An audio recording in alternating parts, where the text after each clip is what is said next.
You are in a steel box, deep in the belly of a warship. The air is thick with the smell of ozone and sweat. There are no windows. The only light comes from the ghostly green sweep of a cathode ray tube. This is the Combat Information Center. On that screen, 4 faint blips appear, moving in perfect formation. They are Japanese destroyers, the deadliest night fighters on the planet.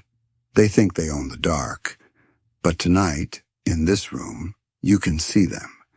And they can't see you.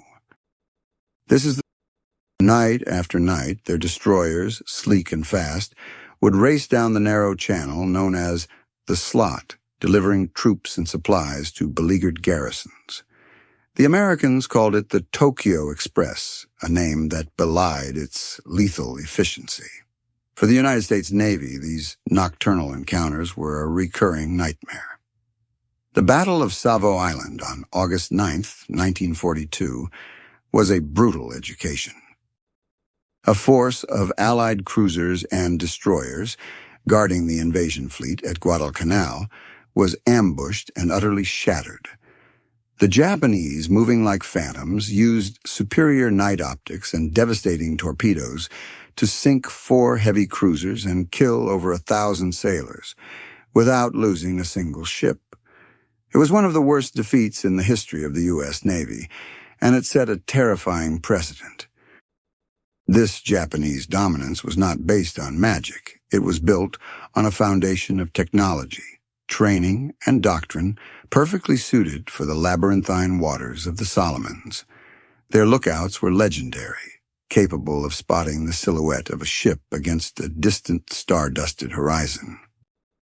And their primary weapon, the Type 93 torpedo, was an oxygen-propelled monster nicknamed the Long Lance.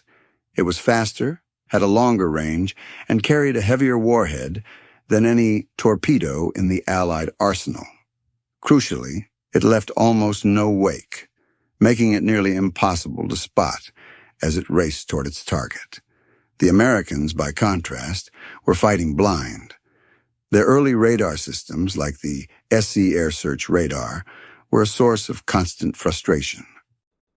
Designed to spot aircraft at high altitudes, they were hopelessly inadequate for surface combat. The technology operated on a longer wavelength, resulting in a low-resolution image on the screen.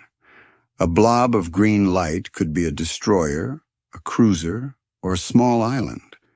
In the tight confines of the Solomons, where the sea was dotted with landmasses, the radar screen was a chaotic mess of indistinguishable returns. Commanders couldn't trust what they were seeing. They were forced to fall back on the same method as the Japanese, visual confirmation.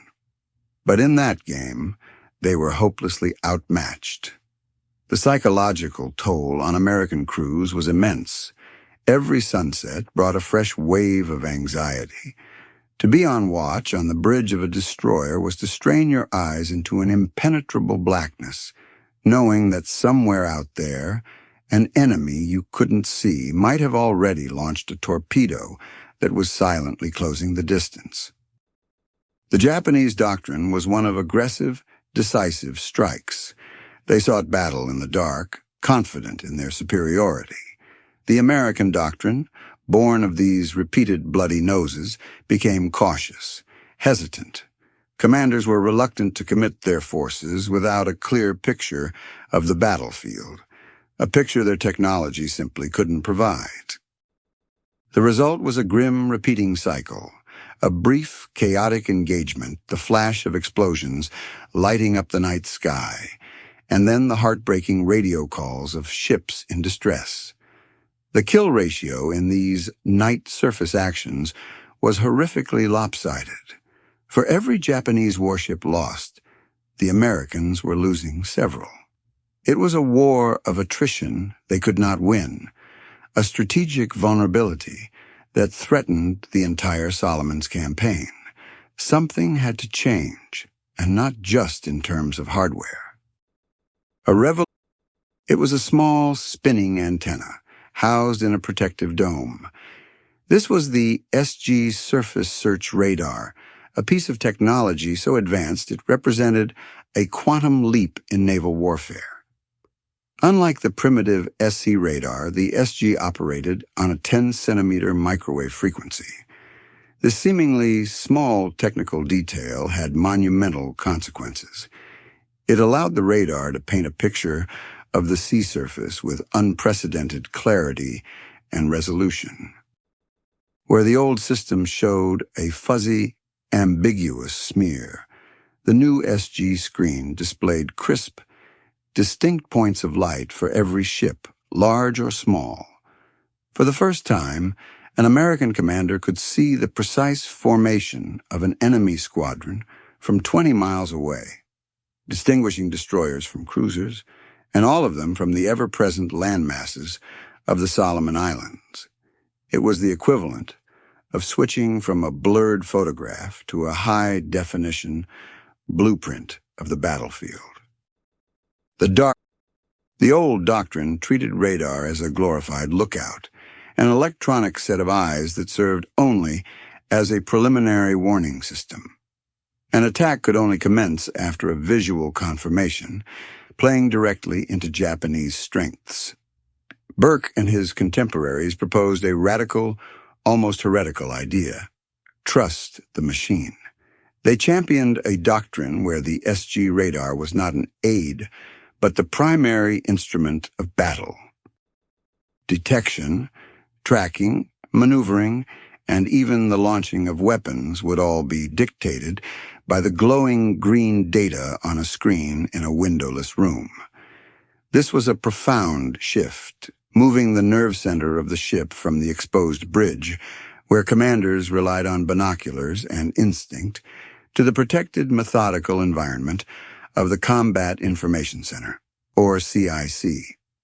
Inside the CIC, a new kind of naval warrior was born. These were not grizzled sea dogs, but young, anonymous enlisted men and junior officers, radar operators, plotters, and talkers. They were the unsung heroes of this electronic revolution. Hunched over their consoles in the dim light, they translated the raw electronic pulses into a coherent tactical picture. A blip appeared on the radar scope. The operator would call out its bearing and range. A plotter, standing over a large chart, would mark the position. As more reports came in, a track would emerge, revealing the enemy's course and speed. This information was relayed to the ship's captain, who now possessed a god-like view of the engagement, seeing everything his opponent was doing long before the enemy knew he was even there. This system allowed an American commander to maneuver his ships into a perfect ambush position, to calculate the precise moment to launch torpedoes, all without a single human eye ever laying sight on the enemy vessel. The Mark 15 torpedo, though inferior to the long lance, could be just as deadly if it struck first. And this new doctrine was designed to do exactly that: deliver a devastating, overwhelming torpedo attack from the darkness, turning the enemy's ships into burning wrecks before they could even return fire. This fusion of advanced technology and revolutionary tactics was meticulously drilled and refined, but it remained a theory. It had never been fully tested in the unforgiving laboratory of combat. Many senior officers remained skeptical, clinging to the old ways, wary of entrusting the fate of their ships and crews to a complex and classified electronic box. The Japanese, for their part, remained supremely confident in their abilities. They were unaware of the SG radar's true capabilities and continued to operate on the belief that their mastery of night fighting was unassailable. The night of August 6, 1943, was as black as the inside of a tomb. There was no moon, and a thick blanket of clouds obscured the stars. It was the perfect night for the Tokyo Express. Sailing from Rabaul were 4 of the Imperial Navy's finest destroyers, the Hagikaze, the Arashi, the Kawakazi, and the veteran Shigure. Their decks were crowded with 900 Japanese infantrymen, vital reinforcements for the besieged garrison on Kolombangara Island. In command was Captain Kaju Sugiura, an experienced and respected officer. For him and his men, this was a routine, if dangerous, mission. They steamed in a precise diamond formation, their lookouts scanning the horizon, their torpedo crews ready. They were the masters of this domain, confident that any American force, foolish enough to challenge them, would be met with the swift, silent justice of the long lance. They had no operational radar, and they saw no need for it.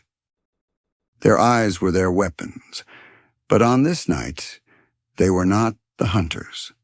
They were the prey. Lying in wait in the darkness of Vela Gulf was a new kind of American naval force, Task Group 31.2. It was composed of 6 destroyers, including Commander Frederick Musburger's flagship, the USS Dunlap. Critically, this was an independent destroyer squadron, unleashed from its traditional role of screening lumbering cruisers and battleships. Their mission was singular and deadly: find and destroy the Tokyo Express. They were a purpose-built hunter-killer group, and every ship was equipped with the SG radar. On their bridges, commanders were not staring into the darkness. They were listening, waiting for the calm, filtered voice of a talker relaying information from the CIC below decks. For the first time, an American force was going into a night battle, not hoping for a lucky break, but with a precise, data-driven plan for annihilation. This was the test case Arleigh Burke had envisioned, a fleet-footed force designed to fight a war of information and maneuver. Deep within the steel hull of the Dunlap, the air in the Combat Information Center was electric. The young radar operator, his face illuminated by the eerie green glow of the scope, saw them first.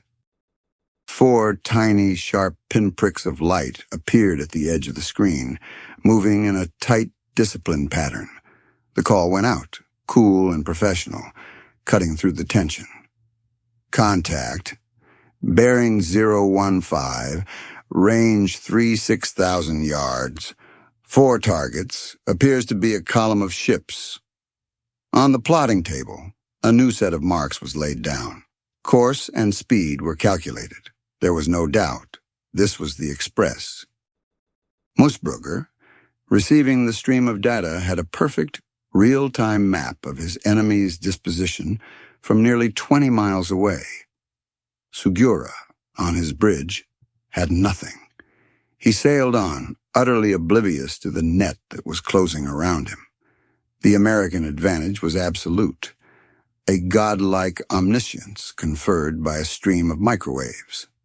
Musburger made his decision, not based on instinct or a glimpse of a silhouette, but on the cold, hard geometry being drawn on the plotting board.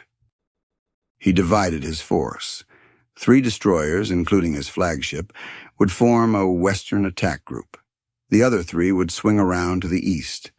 The plan was a classic torpedo ambush, what naval tacticians called crossing the T.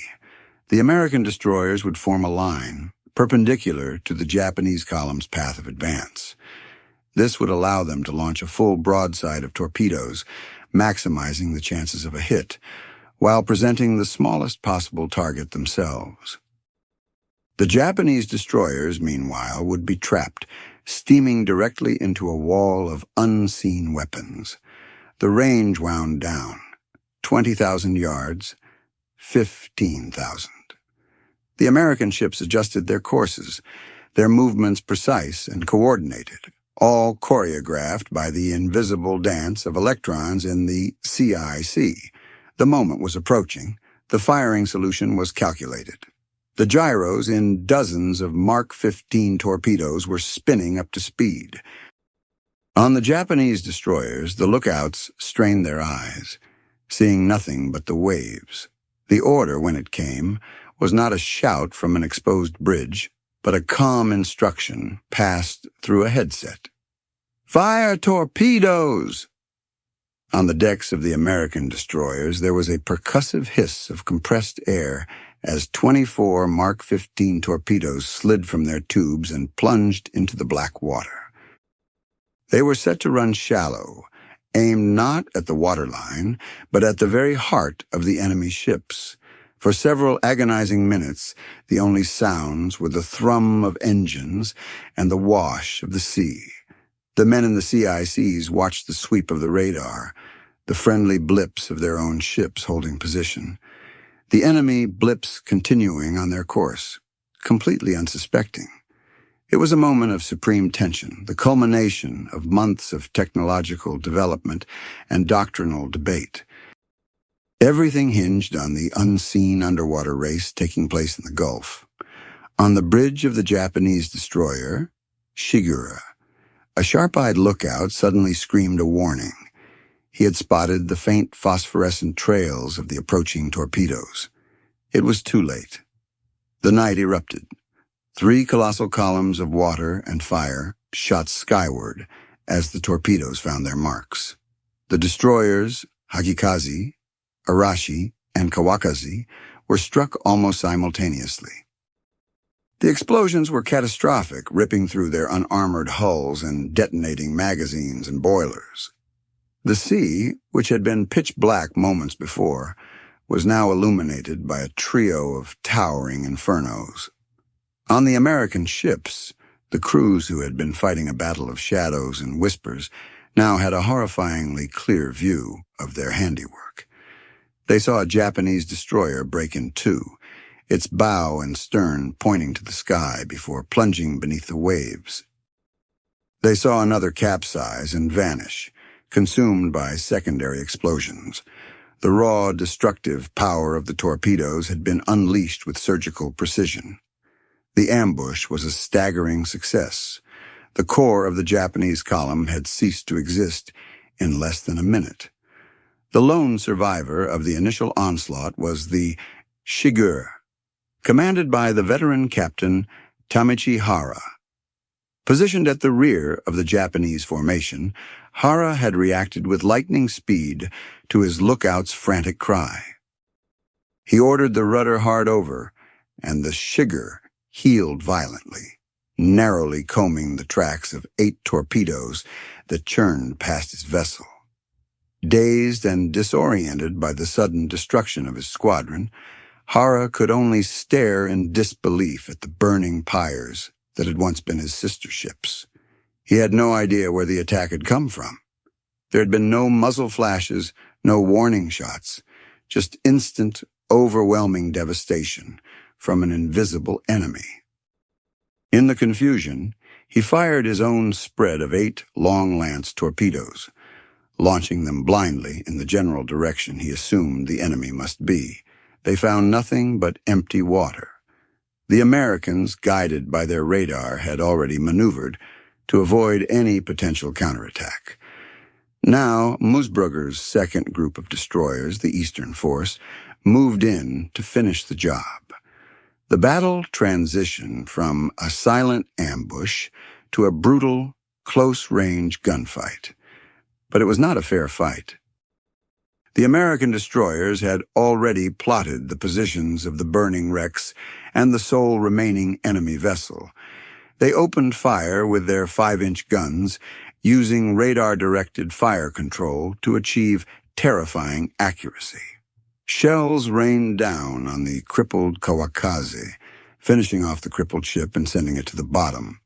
The Shigure, now hopelessly outmatched and alone, was bracketed by salvos. A shell slammed into its rudder, temporarily disabling its steering. Captain Hara, realizing the utter futility of his position, used the smoke from the burning ships as a screen. Fighting to regain control of his vessel, he managed to disengage and limp away into the darkness, the sole Japanese ship to escape the perfectly laid trap. He would return to base not with reinforcements for Kolombangara, but with a terrifying story of a new kind of American warfare, a battle where the enemy could see in the dark and strike with lethal, untouchable precision. The Battle of Vela Gulf was over almost as quickly as it had begun. In the span of less than an hour, the United States Navy had achieved what had seemed impossible for the better part of a year. 3 Japanese destroyers were at the bottom of the sea, taking with them over 1,200 experienced sailors and soldiers. The American force, in stark contrast, suffered 0 casualties and no damage to any of its ships. It was one of the most lopsided naval victories of the entire Pacific War, a flawless execution of a new and deadly form of combat. When the after-action reports reached the senior echelons of the Pacific Fleet, they were nothing short of electrifying. The theory had been proven. The combination of SG radar and the aggressive, CIC-driven tactics pioneered by men like Arleigh Burke was not just effective, it was a war winner. The strategic reversal was immediate and profound. The Japanese mastery of the night was broken, shattered in a single, decisive engagement. They had sailed into Vela Gulf as the undisputed kings of nocturnal surface combat and had been systematically dismantled by an enemy they never saw. The psychological impact on the Imperial Navy was severe. Their doctrine, built on superior optics and the vaunted long-lance torpedo, had been rendered obsolete overnight. How could you fight an enemy who held all the cards, who knew your every move before you made it? The Tokyo Express, which had been a lifeline for their isolated island garrisons, was now a suicide mission. The Japanese were forced to largely abandon these high-speed destroyer runs, severely curtailing their ability to reinforce and resupply their troops in the Solomons. The tide of the campaign, which had been a bloody, grinding affair, had decisively turned.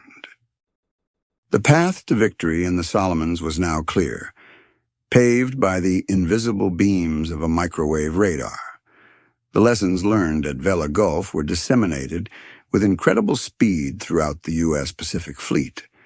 The new doctrine became the new gospel. Combat information centers, once a novelty, became the beating heart of every warship. Training was intensified, focusing on the seamless integration of radar operation, plotting, and command decision-making. Destroyer squadrons, once relegated to a defensive screening role, were unleashed as offensive hunting packs, seeking out the enemy in the dark with newfound confidence. The lopsided kill ratios that had defined the early Solomon Islands campaign were completely reversed. Now it was American destroyers that prowled the night, racking up victory after victory in subsequent battles. The hunters had truly and irrevocably become the hunted. The technological and tactical gap that the Japanese had once enjoyed had not just been closed, it had been surpassed by an order of magnitude. Yet this revolutionary victory had a curious and somewhat unjust postscript. In the official accounts and the awarding of medals, the credit flowed, as it always did, to the top. Commander Frederick Musburger was rightly lauded for his brilliant execution of the battle plan. Commodore Arleigh Burke's doctrinal innovations were recognized as visionary. Their names and those of other senior officers were etched into the historical record. But the true enablers of this victory remained anonymous. They were the young, enlisted radar operators who spent countless hours staring at a hypnotic green line, their skill in interpreting the faint blips being the difference between life and death. They were the plotters and talkers in the CICs, the human processors who transformed raw data into actionable intelligence under immense pressure. These men, working with a technology that was still highly classified, were the true architects of the victory at Vela Gulf. They were the faceless heroes who had given their fleet a new set of eyes, allowing it to finally conquer the darkness and seize control of the seas. Their contribution, while less visible, was no less vital to turning the tide of the war in the Pacific. The Battle of Vela Gulf stands as a pivotal moment, not just in the Solomon Islands campaign, but in the entire history of naval warfare. It was more than a simple victory of one force over another. It was a paradigm shift. For centuries, sea battles had been decided by the speed of a ship, the range of its guns, and the acuity of its lookouts. It was a contest of steel, gunpowder, and the human eye. Vela Gulf marked the point where that era decisively ended. The new master of the seas was information. The decisive factor was no longer who could see the farthest, but who could process electronic data the fastest. The battle was won not on the bridge, but in the CIC. It was a triumph of the system over the individual, of the network over the lone warrior. The glowing radar scope had replaced the keen-eyed lookout as the most important sensor in the fleet. This technological and doctrinal leapfrogging left the Japanese Navy in an untenable position, fighting a 20th century war with a 19th century mindset. The legacy of this engagement extends far beyond the Second World War. The core principles demonstrated at Vela Gulf, using remote sensors to build a comprehensive, real-time picture of the battle space and using that information to guide precision weapons to a target from beyond visual range, became the foundation of modern, network-centric warfare. Every advanced military in the world today operates on this principle. The direct lineage of the Combat Information Center can be seen in the command centers of modern aircraft carriers, the cockpits of stealth fighters, and the drone control stations half a world away from the conflict. The idea of trusting the data, of allowing technology to dictate tactics in a way that transcends the limitations of human senses, was proven in the crucible of that dark night in the Pacific. The anonymous radar operator of 1943 is the direct ancestor of today's cyber warfare specialist and drone pilot. Ultimately, the story of Vela Gulf is a powerful reminder that victory in war is a complex alchemy of three critical elements. First, superior technology like the SG radar, which provides a tangible, often overwhelming advantage. Second, a revolutionary doctrine that understands how to fully exploit that technology, a willingness to discard old traditions and embrace new, radical ways of fighting. And third, and perhaps most importantly, the skilled and dedicated individuals at every level who can make the system work under the ultimate pressure of combat. Without the radar, the doctrine would have been useless. Without the doctrine, the radar would have been just another gadget. And without the darkness of August 6, 1943, was not just illuminated by the fires of burning ships. It was illuminated by a new idea of how wars would be fought and won, an idea that continues to shape the world's battlefields to this day.